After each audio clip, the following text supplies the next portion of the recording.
Além da vida, um encontro semanal com a doutrina dos espíritos, codificada pelo ilustre pensador francês Allan Kardec.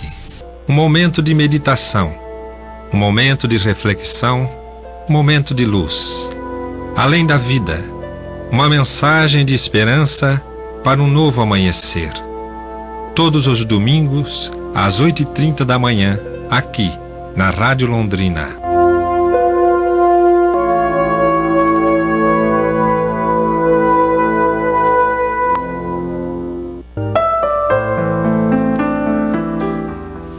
Bom dia, prezados ouvintes da Rádio Londrina.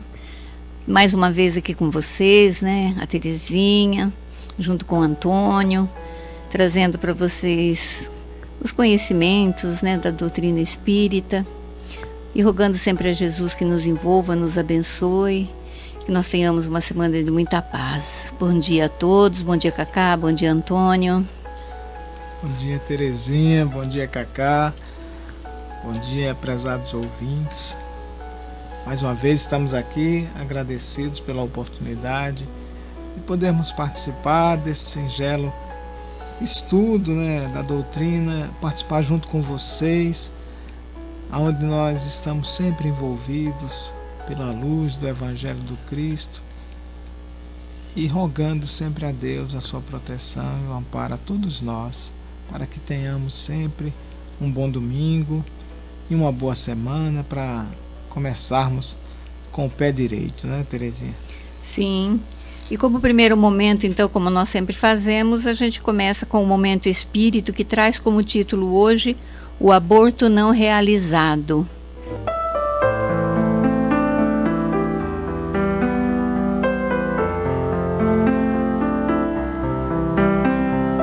A gravidez veio na hora indesejada, lembrava-se Laura.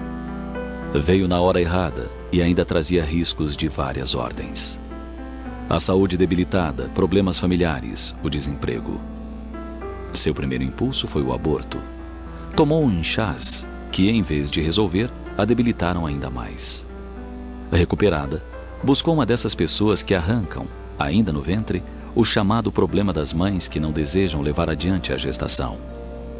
Naquele dia, a parteira havia adoecido e faltara. Laura voltou para casa preocupada. 1000 situações lhe passavam pela mente. À noite, deitou-se e custou a adormecer, mas foi vencida pelo sono. No sonho, viu um belo jovem pedindo-lhe algo que na manhã seguinte não soube definir. Durante todo o dia não conseguiu tirar aquela imagem da mente, de sorte que esqueceu a gravidez. Na noite seguinte, voltou a sonhar com o mesmo jovem, só que acordou com a agradável sensação de tão doce quanto agradável obrigado. Era como se ainda visse seus lábios pronunciando palavras de agradecimento, enquanto de seu coração irradiavam a paz indefinível. Desistiu do aborto.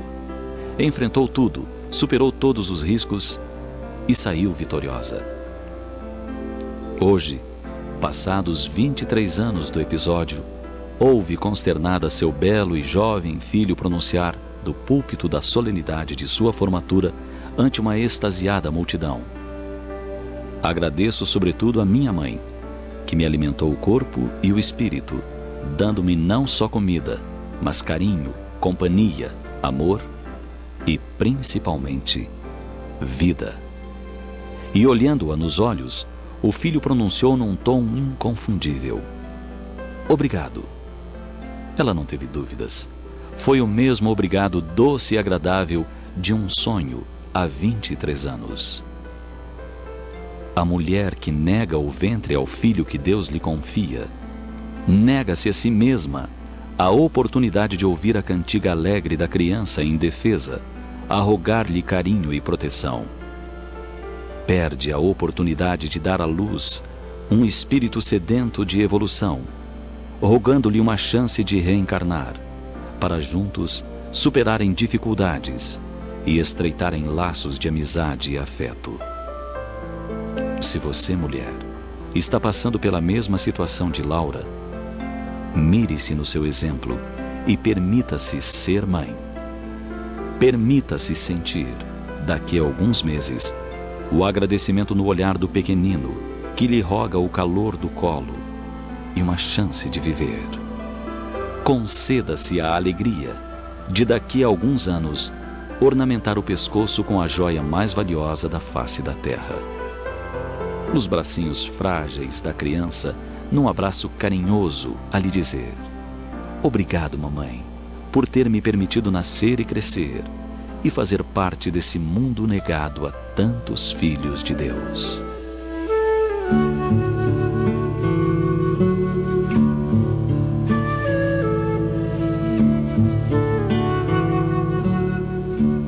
Pense nisso. Todos nós voltaremos a nascer um dia.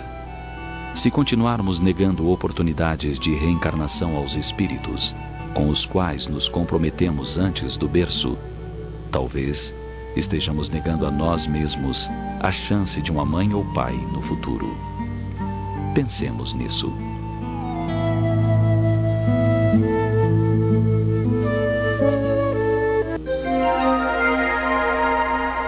Os textos do Momento Espírita estão à sua disposição na internet. É só acessar momento.com.br.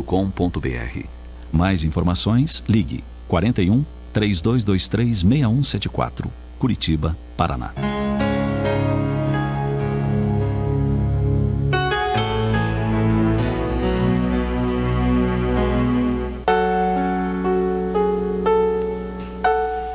Tá aí, prezados ouvintes, a mensagem do Momento Espírita.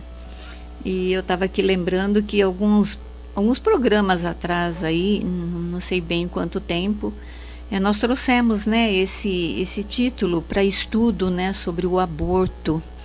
Nós falávamos aqui, eu, o Miguel, e eu não me lembro, acho que a Michela devia estar conosco, não tenho certeza. E era um assunto assim, bastante vasto, né, porque, além de que, também é um assunto bem dificultoso até de falar, porque existe polêmico, né? Polêmico, sim, porque existe o aborto espontâneo e aquele aborto provocado, né? E a gente sabe que a gente infringe uma lei divina, né, quando a gente faz esse aborto provocado, né, Antônio? Isso, né? E no caso dessa mensagem, né, nós vamos observar a situação dessa mãe. Era um casal, no caso, né, em situações financeiras difíceis, passando por dificuldades e outras coisas mais, né?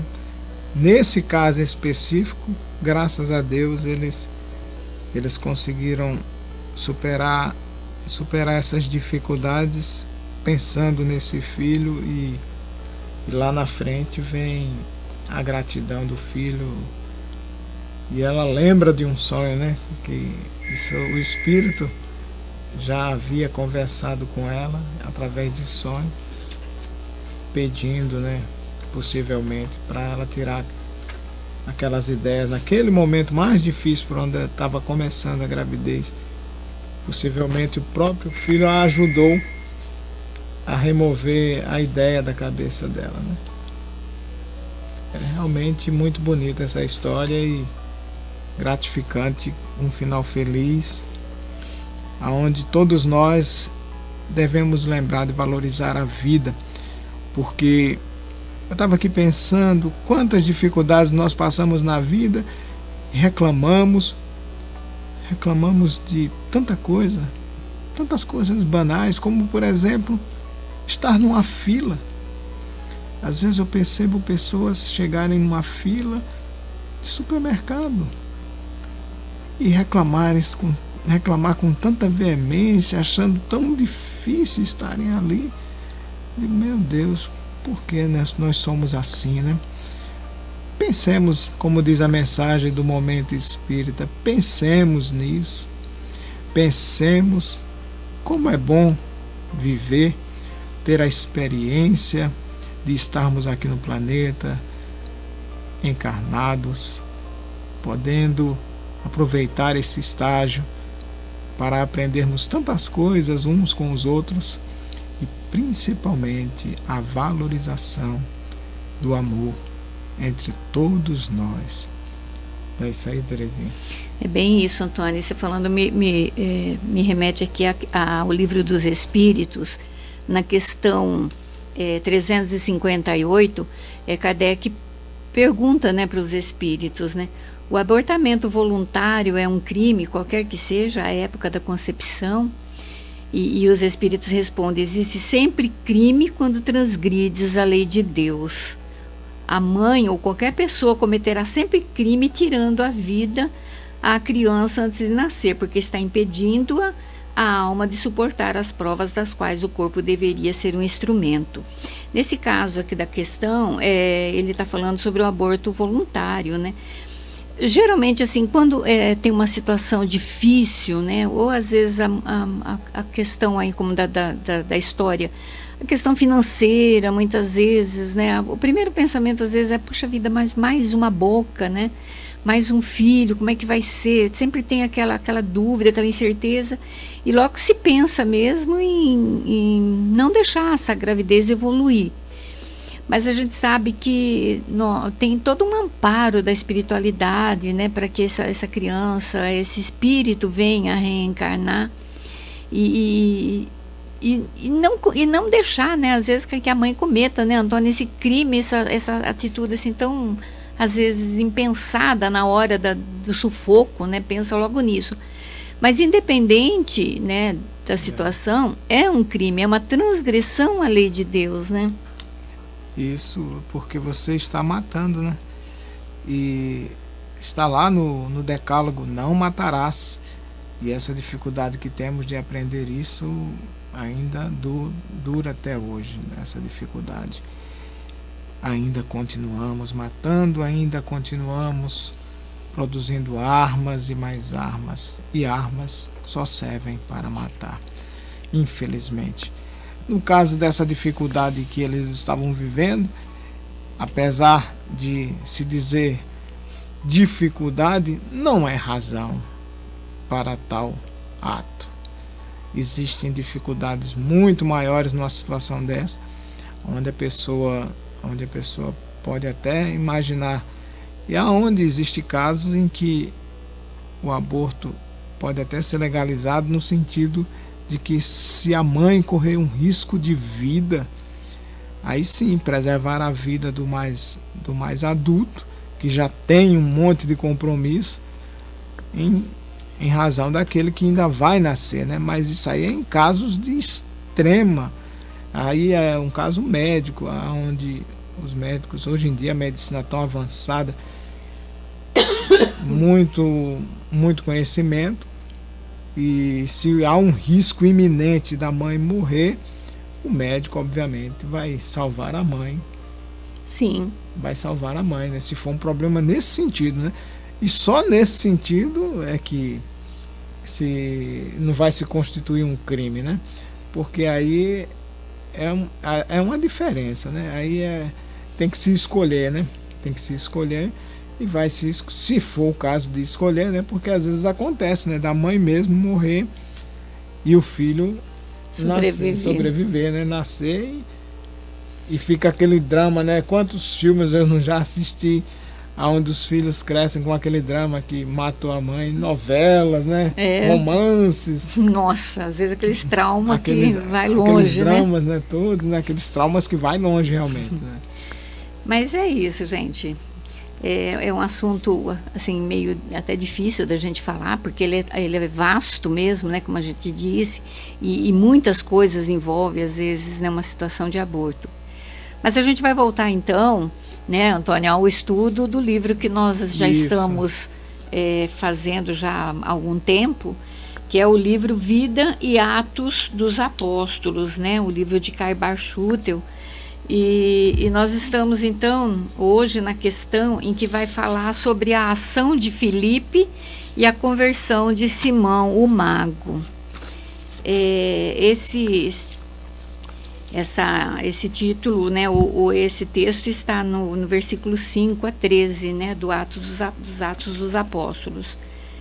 E diz assim: E Filipe, descendo à cidade de Samaria, proclamava-lhes Cristo. A multidão unânime estava atenta às coisas que Filipe dizia, ouvindo-o e vendo os milagres que estava fazendo, pois os espíritos imundos de muitos possessos saíam clamando em alta voz, e muitos paralíticos e coxos foram curados, e houve muito regozijo naquela cidade. Ora, havia ali desde algum tempo um homem chamado Simão que praticara a mágica e fizera pasmar o povo de Samaria, dizendo ser ele um grande homem. E a este atendiam todos, desde os pequenos até os grandes, dizendo: este é o poder de Deus que se chama grande. Eles o atendiam porque com as suas mágicas por muito tempo os tinham feito pasmar. Mas quando creram em Filipe, que lhes pregava acerca do reino de Deus e do nome de Jesus Cristo, faziam-se batizar homens e mulheres. O mesmo Simão também creu e, depois de batizado, estava continuamente com Filipe e admirava-se vendo os milagres e grandes prodígios que se faziam. Nesse texto, gente, me chama a atenção, logo no início, quando ele diz assim: e Filipe descendo a cidade de Samaria. No texto que nós estudamos o mês passado, que falava sobre a grande perseguição contra os cristãos, Lucas, ele diz assim no texto: naquele dia levantou-se uma grande perseguição contra a igreja de Jerusalém, e todos, exceto os apóstolos, foram dispersos pela região da Judéia e Samaria. Então nós vemos aqui no texto que esse Filipe descendo a cidade de Samaria não era o Filipe apóstolo, mas sim o Filipe evangelista. Era um daqueles 70 que fazia parte da comuna, que nós já estudamos lá no início do livro, né, que era aquela comunidade que eles formavam e cada um tinha suas atividades lá, e onde Estevão também fazia parte. E Estevão era como se diz, o orador, né, daquela comuna, né, ele que passava os ensinamentos do Cristo. Então nós percebemos que esse Filipe descendo a cidade de Samaria não é o Filipe apóstolo, porque Lucas deixa bem claro que os apóstolos ficaram em Jerusalém e que os outros é que saíram e pregavam a palavra de Deus, né, em todos os lugares em que eles passavam. E aí, né, pesquisando a respeito disso, então a gente vai ver que existia o Filipe apóstolo, que era aquele que estava em Jerusalém, que ele era de Betsaida, né, da Galileia, e que, embora os relatos sobre Filipe sejam escassos no Evangelho, no Novo Testamento ele aparece de forma assim mais destacada no Evangelho de João. Então lá tem umas 3, durante o Evangelho de João, deve ter uns 3 relatos, 3, 4 relatos em que aparece o apóstolo Filipe, tá? Ele estava na distribuição dos pães, né, quando Jesus, ele que pergunta para Jesus, se eu não me engano, que como que ele ia alimentar toda aquela multidão somente com aqueles pães e aqueles peixes que estavam no cesto. É uma das aparições de Filipe que aparece. E depois mais 3, se eu não me engano.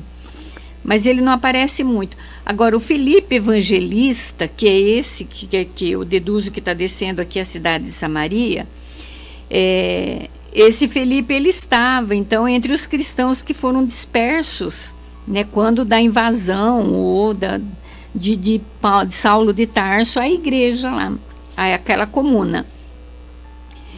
E em Samaria, então, Filipe se destacou ele na evangelização, porque eles levavam, por onde eles passavam, eles levavam a palavra, né, os ensinamentos do Cristo.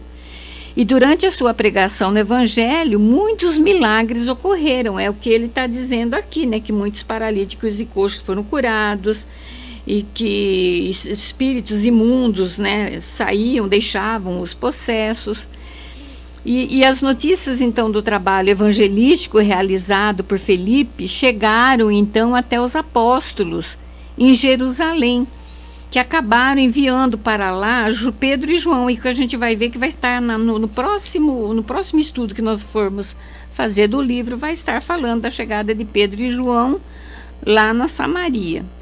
E acredita-se até que Felipe, por ser judeu, né, e ele era aquele judeu helenístico, né, porque ele era grego e falava, na verdade, o grego, ele era um judeu e falava o grego, tenham desempenhado assim, um papel bastante importante, né, na ligação entre a igreja de Jerusalém e as regiões vizinhas. E ele trabalhou muito, né, em prol da pregação do evangelho, desempenhando então um papel assim muito ativo na igreja primitiva. Então esse Felipe aqui é o Felipe evangelista, e a gente vê assim que há como fala, o entendimento de que há um Felipe somente, né? A igreja, né, ou mesmo assim as leituras que a gente faz e tudo, a gente vê assim que quando fala Filipe, a gente só pensa sempre no Filipe apóstolo. E Lucas é que deixa muito claro aqui em Atos que existia o Filipe apóstolo e o Filipe evangelista. E esse era o evangelista. E uma coisa também, Antônio, que chama bastante atenção aqui, é que Filipe, sendo judeu, ele vai até a Samaria, né? E a gente sabe, né, a história nos fala que havia uma inimizade muito grande, né, Antônio, entre judeu e samaritano, né? E a gente vê assim um judeu indo lá na Samaria e pregando e falando e fazendo milagres, né? Mas tudo isso deve-se a quê? A ação do Cristo, né? Que já foi o primeiro a promover isso, né? A ação do Cristo, bem, né? isso. E eles, como seguidores do Cristo, já haviam tirado esse preconceito.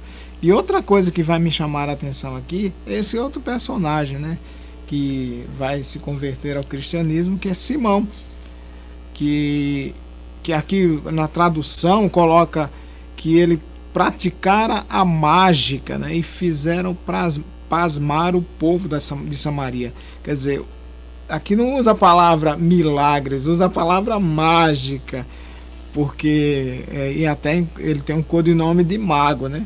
Ele era famoso por ser mago, assim diz a tradução, né? Eu não tenho muito conhecimento sobre esse personagem, mas eu acho interessante a palavra mágica aqui. E na verdade nós podemos, nos dias de hoje, nós vamos lembrar que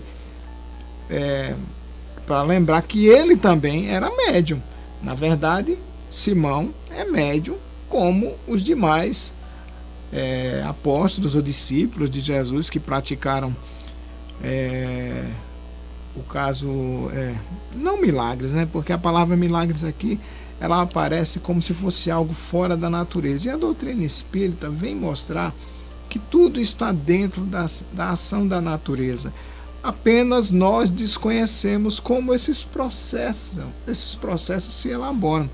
E aí, nessa tradução, usa a palavra mágico, né? Até fala assim, porque com as suas mágicas, por muito tempo, os tinha feito pasmar.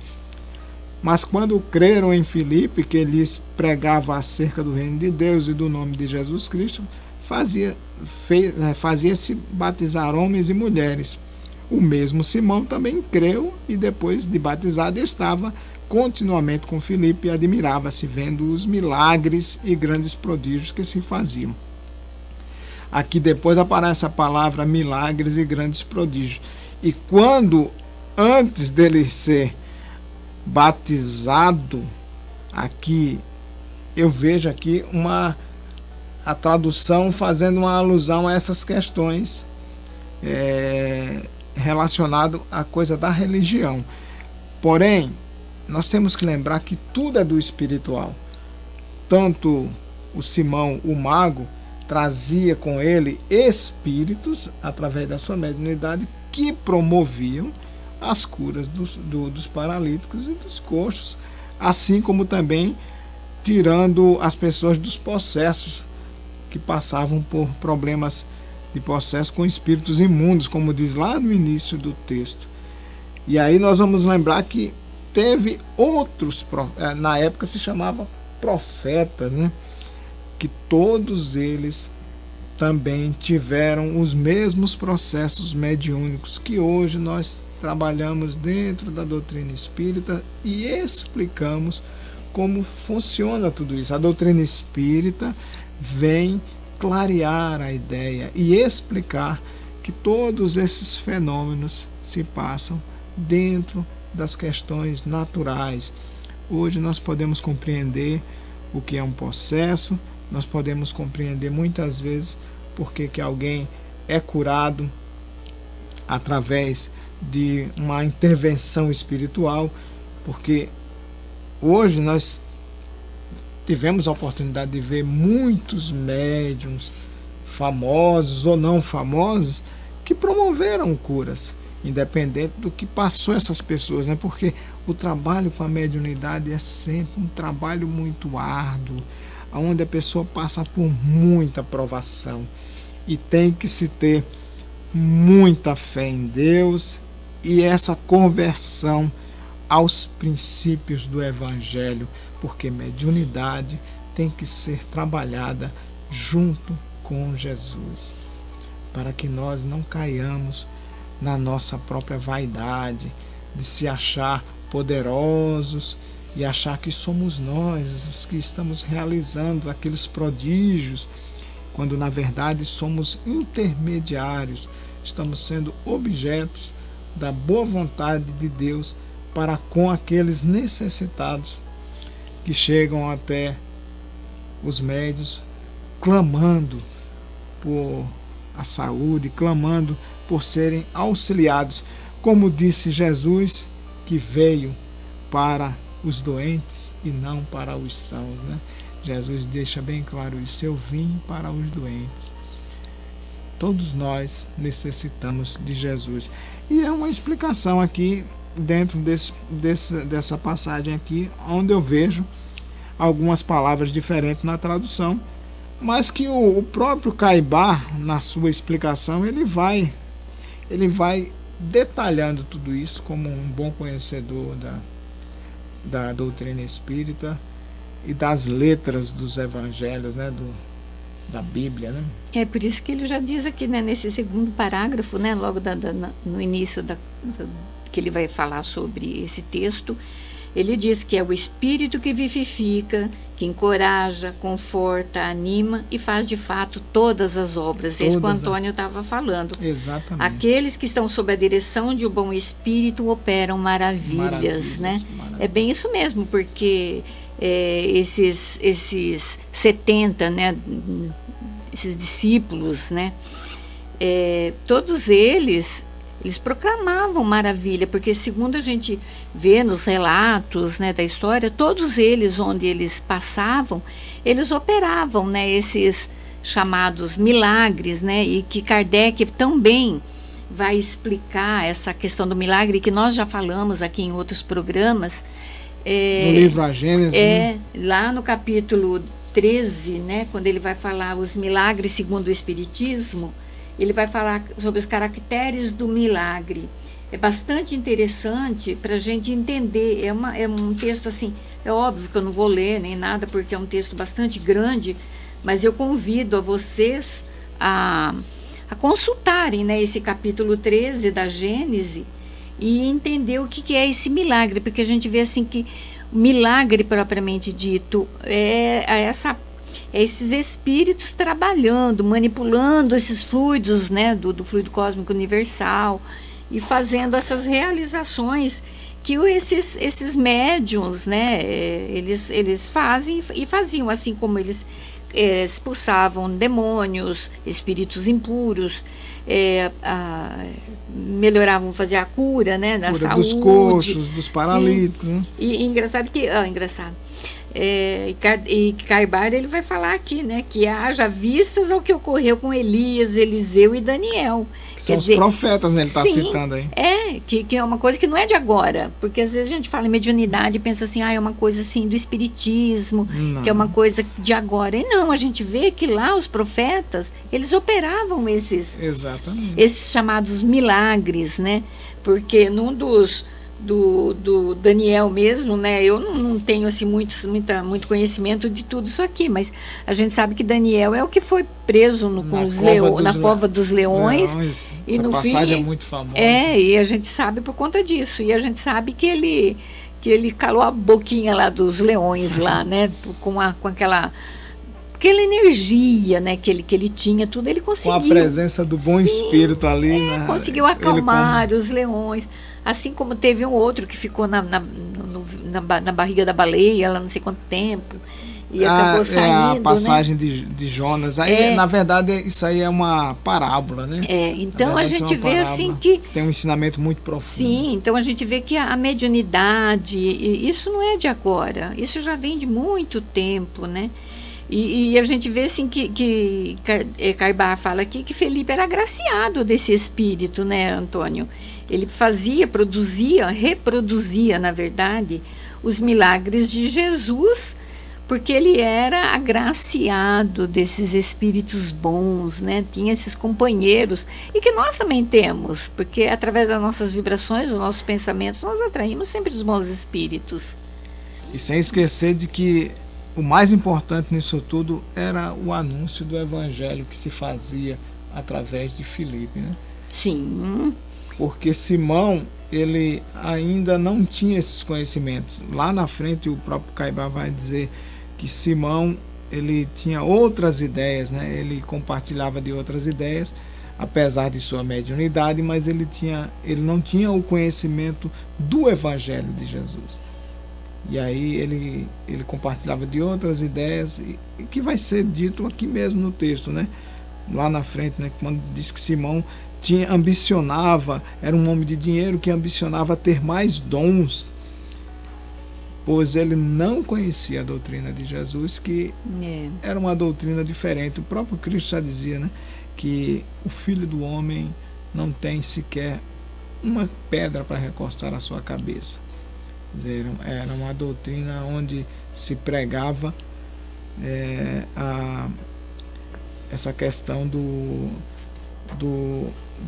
de nós termos esse... Agora a palavra sumiu. De ter essa...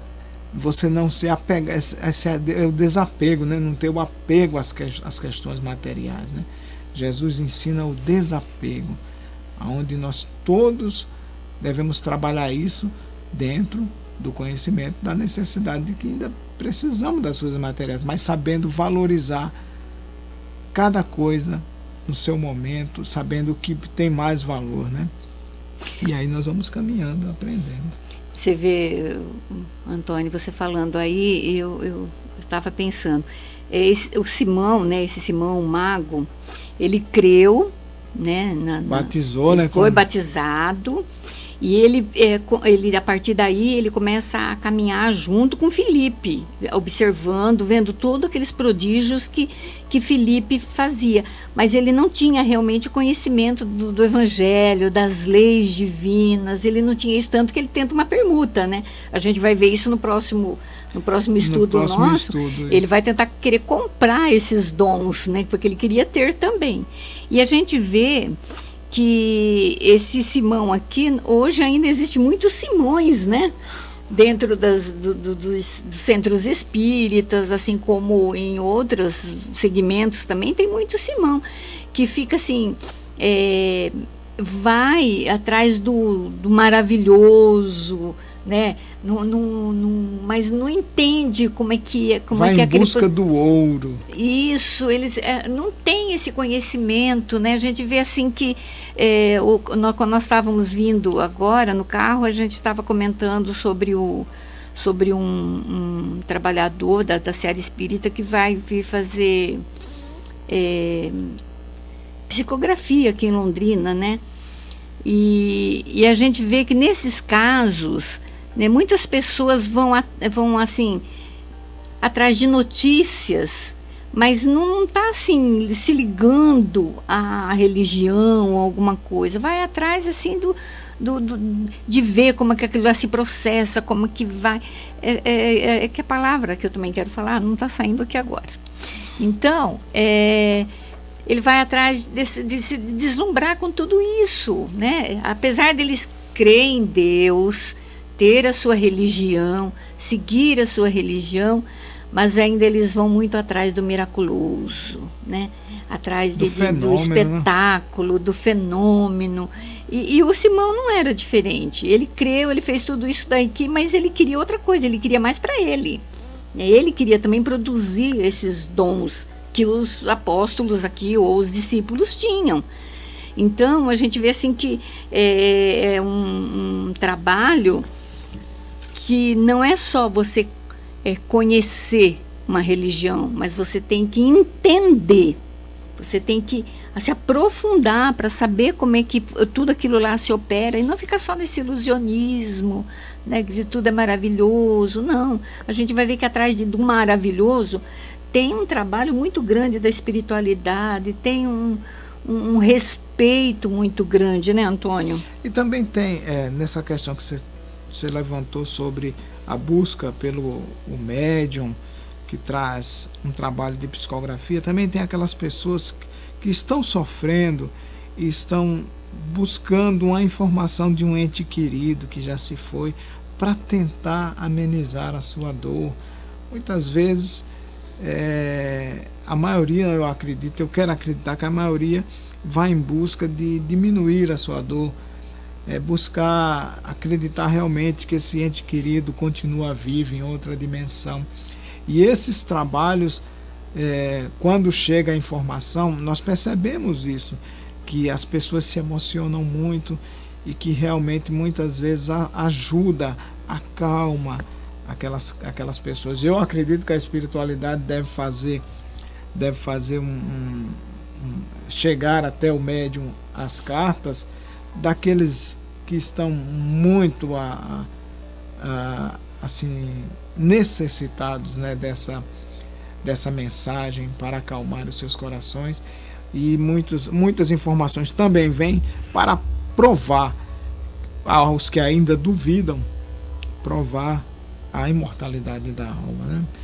Que eu acredito que em breve nós estaremos trabalhando isso junto com a ciência, através da neurociência, onde vai se realmente provar que a imortalidade da alma é algo real, é algo que vamos trabalhar isso nos próximos séculos através da própria ciência, né? E não vai mais ter necessidade dessas mediunidades, porque vai ser algo que a própria ciência irá trabalhar no futuro.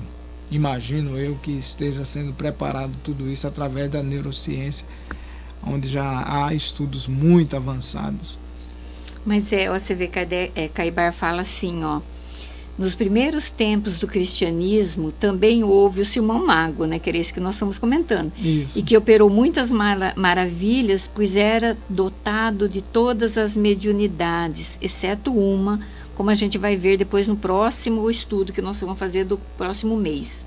Então, aí ele fala assim, olha, que ele era um homem de dinheiro e ambicionava mais dons.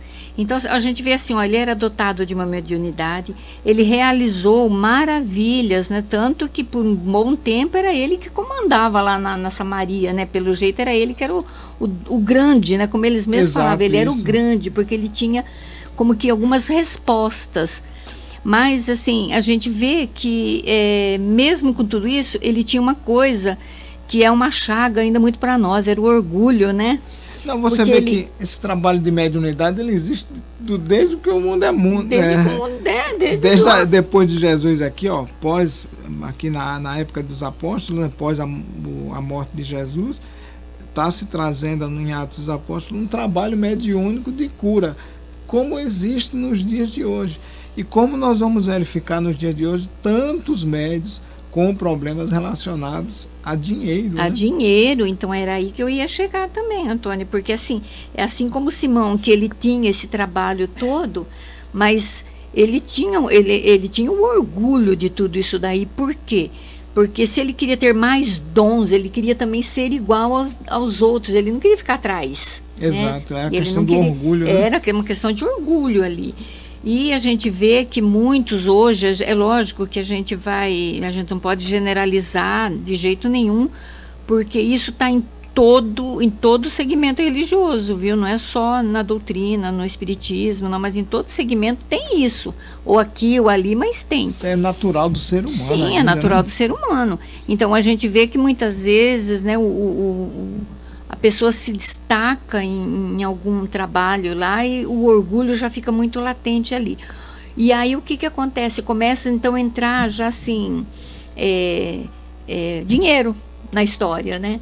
Acaba se perdendo no caminho aquilo, porque Jesus é muito claro quando ele diz: dai de graça o que de graça recebeste, né? Mas a gente sabe que muitos ainda comercializa dons, né? Comercializa às vezes alguma facilidade que ele tem dentro do segmento, e ele acaba comercializando isso. Então a gente vê muito disso daí. A gente tem assim relatos, né, de escritores, né, que acabaram se perdendo no caminho por conta do dinheiro. Exato. Fazia um trabalho maravilhoso nas obras, na divulgação da doutrina, e depois, no meio do caminho, acabou se perdendo porque foi envolvida por conta do dinheiro, né? E as pessoas que estão fora da doutrina espírita acham que médium só vai existir dentro da doutrina espírita, quando Não. mediunidade é uma faculdade inerente a todos nós. Obviamente que no caso de um Simão o Mago, essa mediunidade ela está muito mais ativa, ela está muito mais exacerbada na vida dele, tanto que ele promove esses prodígios, né, de curar, né, como acontece hoje em dia com alguns médios. E a questão cultural também é bem diferente. No Brasil, nós trazemos essa questão cultural, de que essa mediunidade ela deve ser trabalhada com a humildade, tirando sem cobrança, né? Porque isso remete à questão religiosa de que nós aprendemos com o Evangelho, né? Com Jesus Cristo. Já se você for para a região norte da América, que é no caso dos Estados Unidos, nós vamos ver a mediunidade lá sendo trabalhada de outra forma. Lá ela é trabalhada com cobrança naturalmente. Lá os médiuns fazem consultas como se fosse um psicólogo, como se fosse um paranormal, né? Que faz cobrança, porque essas questões são levadas de forma diferente. A cultura deles lá é diferente. Então é natural. Aí às vezes a gente faz uma associação de que aquele que cobra pode não ter espírito ali junto. E isso não é o caso. Às vezes a pessoa tem realmente um espírito junto a ele. Um só não, né? Vários espíritos. Porque os espíritos são pessoas que já morreram. Então continuam com as mesmas ideias de ontem, quando estavam aqui vivendo. Então não são santos. Porque dá aquela impressão de que a pessoa está com o espírito do lado, ele está com um santo, está com um anjo. Não, na verdade ele está com um outro espírito. E se está curando, é um espírito que tem conhecimentos médicos, se for um médico. Se está trabalhando com questões espirituais avançadas, é porque a pessoa tem o domínio de conhecimentos avançados e já morreu e está no mundo espiritual e está trabalhando com quem está aqui. É tudo uma questão de conhecimento. Nós precisamos estudar a doutrina espírita é essa doutrina que traz esse ensinamento, traz esse conhecimento e explica com clareza, sem fanatismo e com muita lógica, né? Explica como funciona esse intercâmbio entre o mundo material e o mundo espiritual. Eu costumo dizer lá no sábado à tarde, no trabalho que a gente faz lá, eu costumo dizer para o pessoal assim: gente, quem é que está do lado de lá?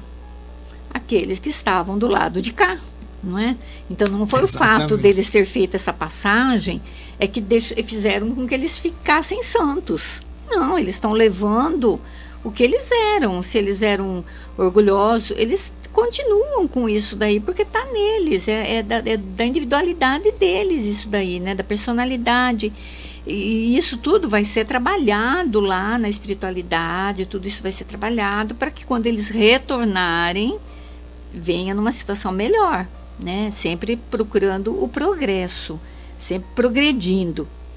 Mas o mais bonito que eu acho nessa história toda aqui, Antônio, é exatamente essa abertura, né, que Jesus proporcionou a entrada, né, dos judeus na Samaria.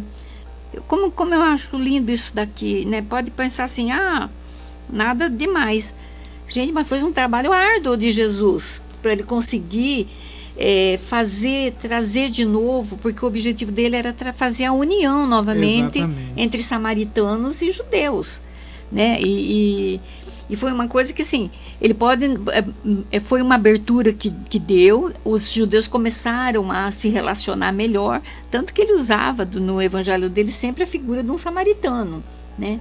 Teve a passagem lá do bom samaritano, então sempre ele usava o samaritano para mostrar que não era o fato deles serem samaritanos que fazia deles um povo diferente ou alguém que não fosse filhos de Deus também, né? Trazendo ali a fraternidade. E a gente vê assim que, voltando um pouquinho àquele tempo, né, para quem às vezes não tem esse conhecimento, não sei, para mim também é muito importante, a gente saber que os judeus e os samaritanos, eles eram inimigos, embora inimigos, eles eram da mesma raça. Olha só que coisa, né? Eles se tornaram inimigos por divergências religiosas. Sim, né? Eles eram da mesma raça, quer dizer, todos eles eram hebreus. E aí a nação hebraica, ela foi dividida em 12 tribos, né? Que são os filhos de Jacó, né? Se eu não me engano. E cada um acabou distribuído em alguma região. No norte de Jerusalém ficaram 10 tribos, né, Antônio? Isso. E ao sul de Jerusalém, 2 tribos, que era de Judá e de Benjamim. Só que o que aconteceu? A tribo de Judá e de Benjamim, eles se achavam assim, uma raça pura, né? Porque não houve introdução de outras raças. E tinha aquela coisa também de que ali, dentro dessas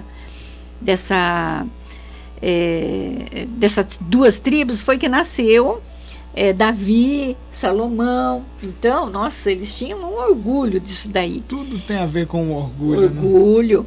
Enquanto que lá nas 10 tribos houve invasão, né? Vieram outros povos, né? Vieram os egípcios, vieram os assírios, né? Vieram outros. E eles se mesclaram. Houve uma mescla lá.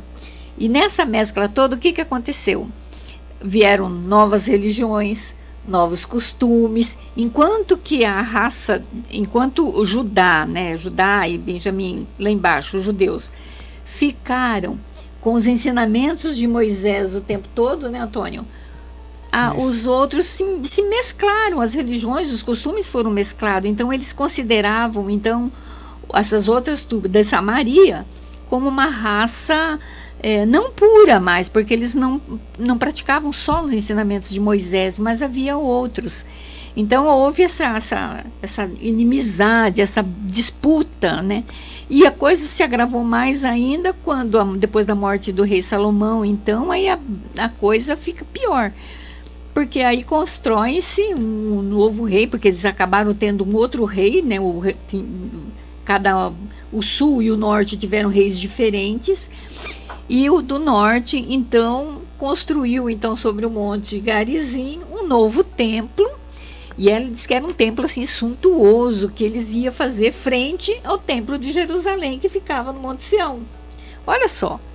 E lá, em Jerusalém, lá no Monte Sião, então, todos tinham que ir lá em Jerusalém. E eles acharam que, sim, era um caminho difícil, era um longo trajeto. Então, por que não construir um templo aqui? A gente adora Deus aqui, eles adoram Deus lá.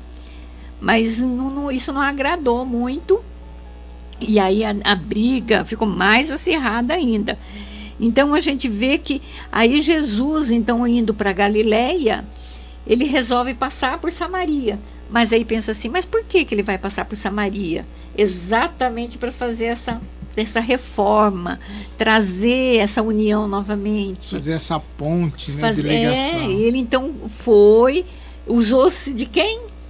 Da mulher samaritana. E a mulher samaritana, então, é que chamou o povo para que fosse lá ver aquele profeta que tinha lá e que era o Messias esperado e tal. E aí eles acabam pedindo para que Jesus permaneça lá em Samaria mais um tempo.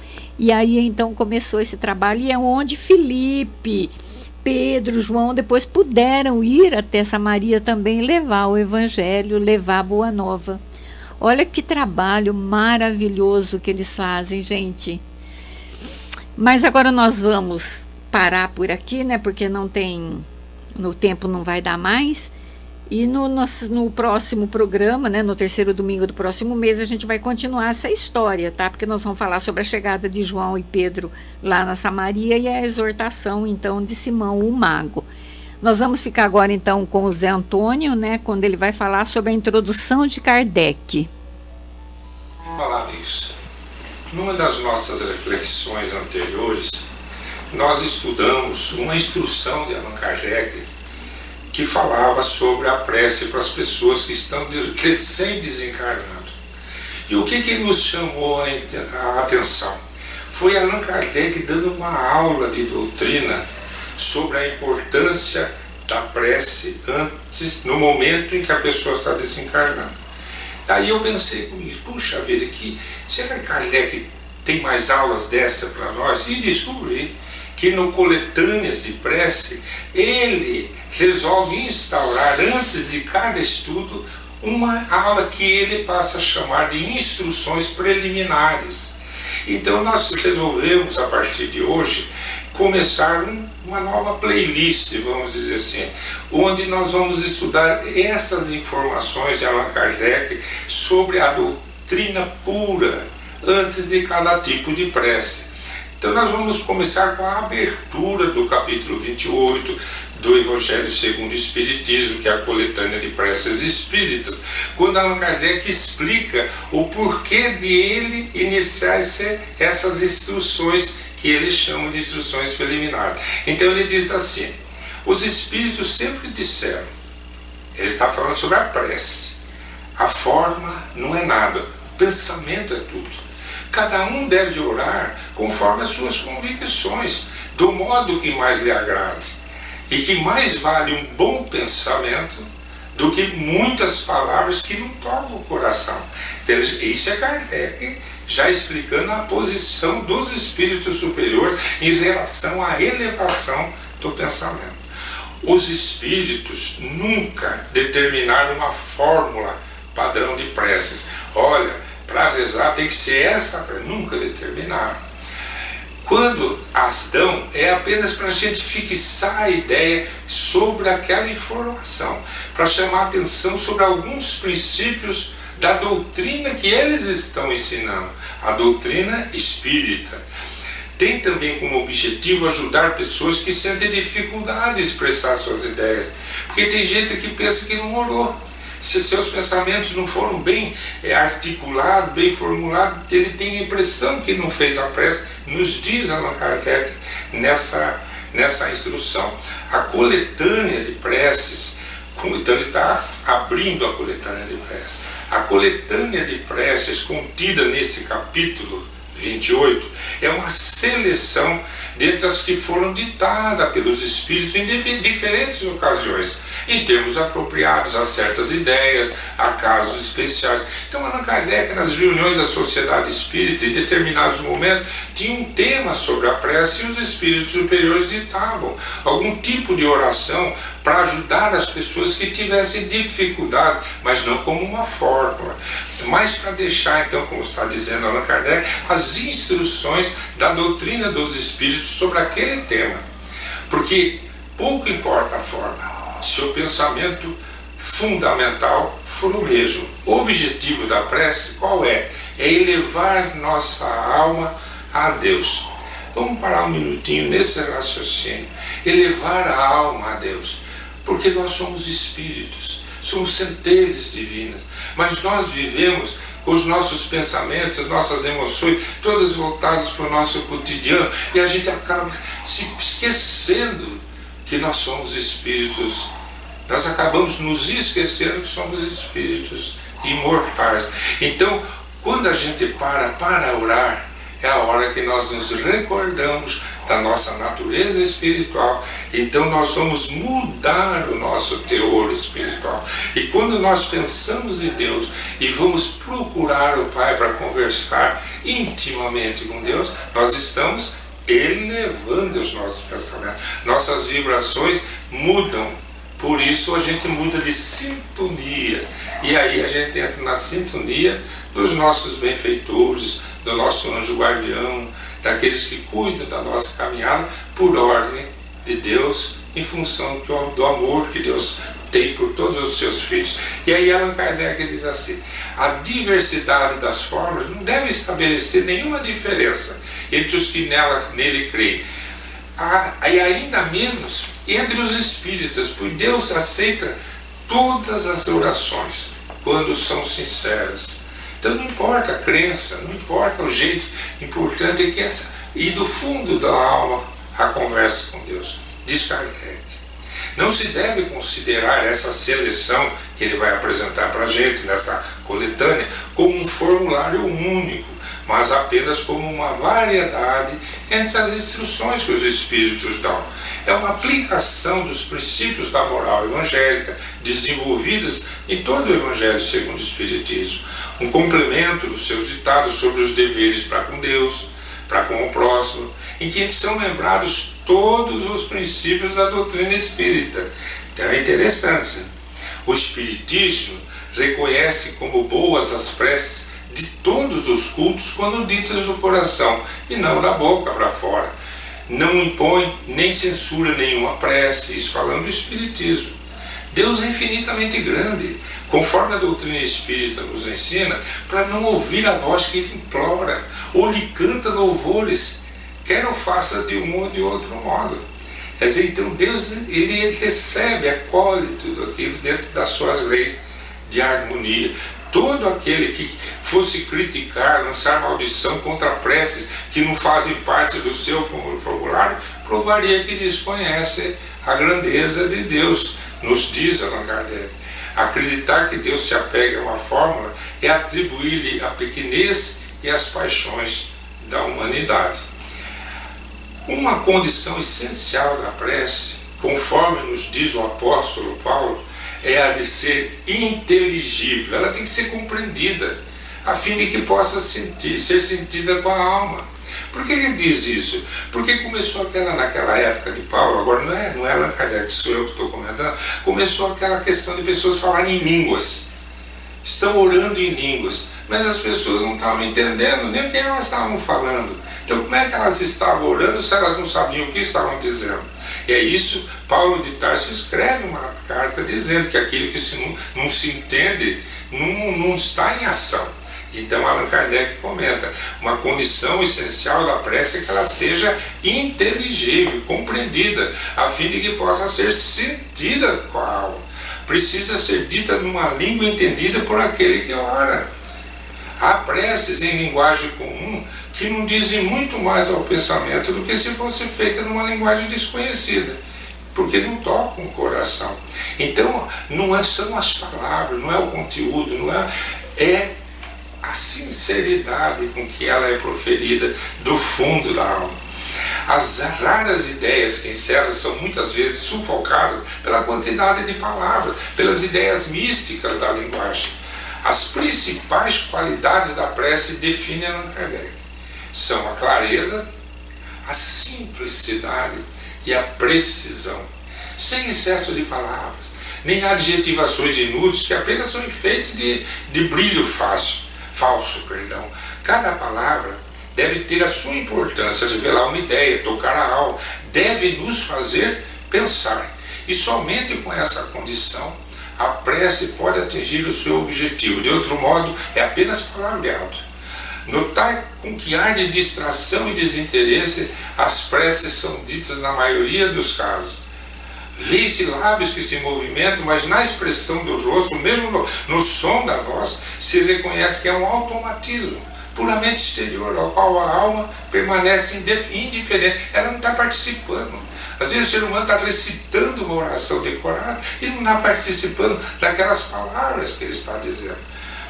as preces reunidas nessa coletânea, então Allan Kardec está falando da coletânea que virá dali para diante desse capítulo 28, estarão divididas em 5 categorias: as preces em geral, as preces para si mesmo, as preces pelos encarnados, pelos desencarnados, pelos doentes e obsidiados, atormentados pelos espíritos inferiores, e com o fim de chamar a atenção mais particularmente sobre o objetivo de cada uma dessas preces e tornar mais compreensível o seu sentido. Todas serão precedidas de uma exposição de motivos sobre o título de Instrução Preliminar. Então aí Allan Kardec está dizendo que ele vai iniciar as preces que foram apresentadas pelos Espíritos, dizendo para que é aquela prece, qual o objetivo, e ele vai dar uma instrução preliminar explicando pela doutrina espírita o que é aquela prece, o significado e a importância daquela oração, como nós fizemos, apresentamos no estudo da oração pela pessoa que está acabando de desencarnar através de uma instrução preliminar de Allan Kardec. Então, a partir desse momento, nós vamos abrir essa nova playlist, vamos dizer assim, chamada Instruções de Kardec, que virão antecedendo as preces dessa coletânea, e vamos aprender muito com Allan Kardec. Então, essa é a primeira, é a abertura que o próprio Allan Kardec faz, e nós vamos dando continuidade durante as semanas seguintes. Um grande abraço a todos.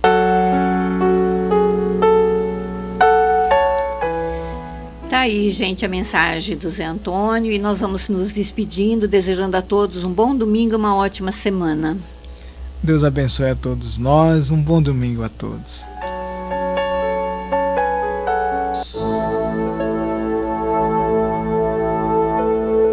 Além da vida, um encontro semanal com a doutrina dos espíritos, codificada pelo ilustre pensador francês Allan Kardec. Um momento de meditação, um momento de reflexão, um momento de luz. Além da vida, uma mensagem de esperança para um novo amanhecer. Todos os domingos, às 8h30 da manhã, aqui, na Rádio Londrina.